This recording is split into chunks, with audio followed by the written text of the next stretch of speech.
The purl stitch, how it differs from a knit stitch is, first and foremost, your yarn is always at the front, in front of your needle.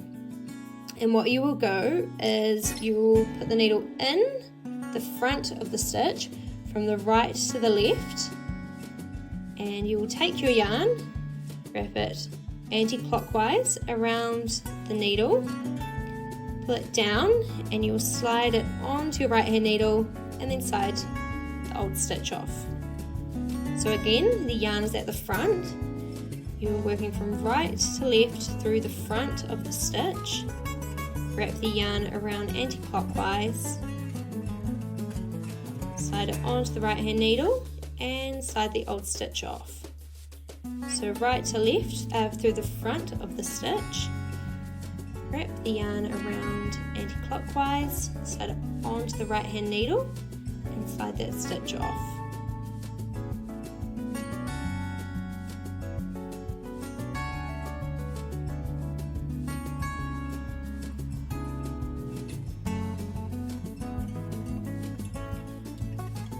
And as you'll see with all the stitches that you've done is the little bumps are at the front, and if you turn it over,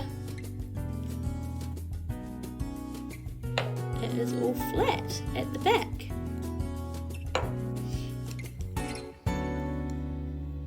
And turn it over.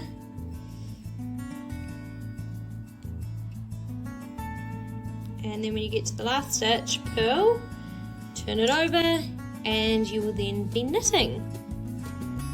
So yeah, this is your right side, this bumpy side is your wrong side, and to make it all flat and smooth, you're knitting, bumpy and rough, purling.